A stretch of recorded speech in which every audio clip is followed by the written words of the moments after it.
Assalamualaikum warahmatullahi wabarakatuh. Welcome to Sol Sepatu Gerden, gudangnya ilmu sol sepatu.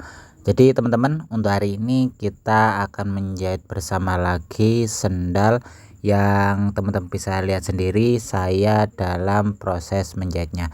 Jadi teman-teman, ini tadi saya sudah merekam proses awal dari sol sendal ini, menjahit sendal ini mulai dari awal, tapi sayangnya videonya tidak terekam, makanya saya akan tetap membuat video menggunakan sendal ini.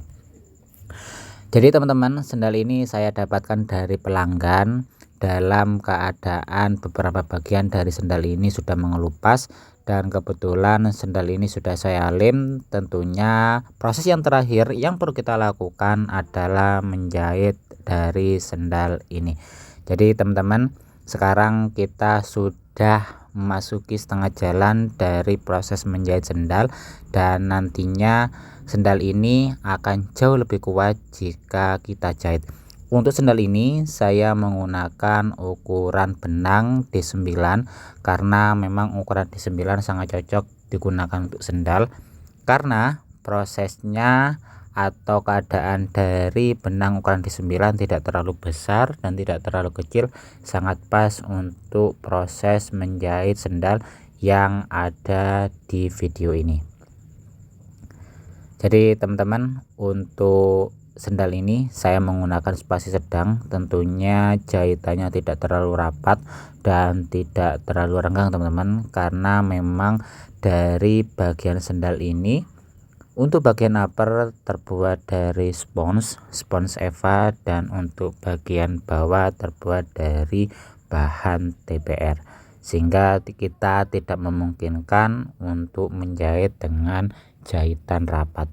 Tentunya meskipun jahitannya menggunakan spasi sedang, kita juga harus mementingkan kerapian dari sendal ini, sehingga para pelanggan kita akan merasa puas dengan hasil kinerja kita. Jadi kita jahit aja teman-teman, pelan-pelan. Nah, jadi teman-teman, untuk bagian yang paling sulit dalam proses menjahit sendal itu adalah bagian depan dan bagian belakang, karena memang dalam proses menjahit sendal ini teman-teman, tentunya ada hal-hal yang sulit seperti bagian belakang ini teman-teman, karena jahitannya itu harus melengkung.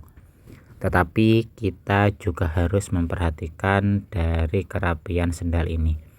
Untuk teman-teman, sendal yang teman-teman lihat ini untungnya ada line atau garis-garis, sehingga memudahkan kita dalam proses menjahit sendal, setidaknya menjadi panduan atau pedoman kita dalam menjahit benang ini atau sendal ini dengan rapi.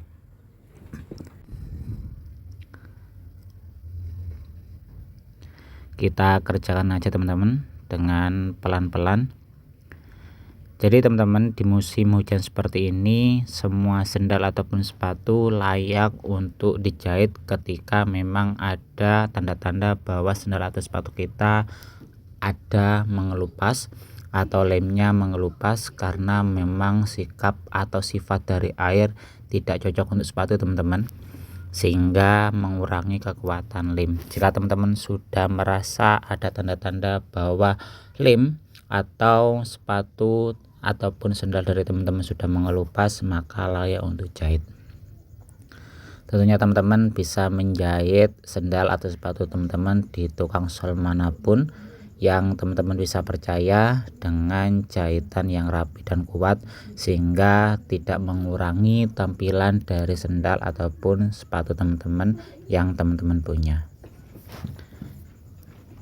Nah, ini teman-teman adalah bagian tersulit teman-teman, karena memang benangnya atau lainnya itu melengkung, sehingga kita menjahitnya juga harus jauh lebih teliti, tidak terburu-buru teman-teman, karena kecepatan mungkin menjadi penting, tapi kerapian atau hasilnya jauh lebih penting.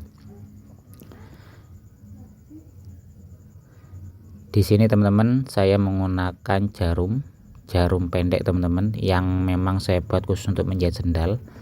Jadi cara penggunaannya cukup nyaman di tangan, dan tidak terlalu ribet, karena memang teman-teman dalam menjahit sendal ataupun sepatu kita melihat bentuk struktur dari sepatu atau sendal itu, sehingga kita bisa menentukan jarum mana yang akan kita gunakan dalam proses menjahit sendal ataupun sepatu. Di sini teman-teman saya kurang 3 jahitan lagi, jadi kita harus mengerjakannya dengan teliti, jaraknya juga harus sama. Seperti biasa di sini saya memasuki 2 jahitan terakhir teman-teman. Jadi ini kita harus kunci.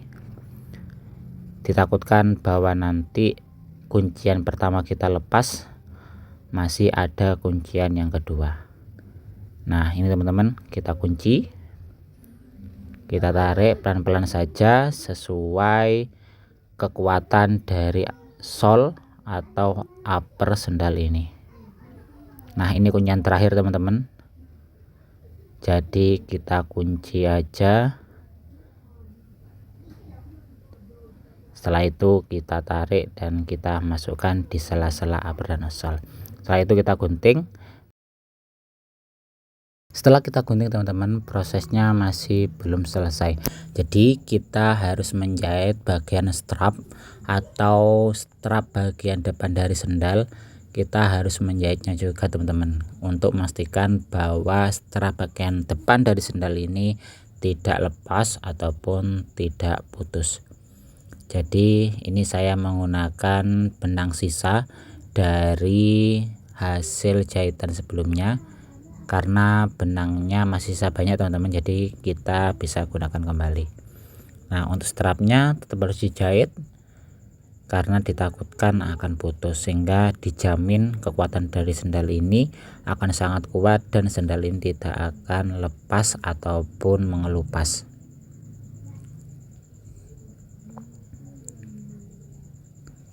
Tidak perlu banyak-banyak jahitannya teman-teman, cukup 2 atau sampai 3 jahitan di strapnya, langsung kita kunci kembali.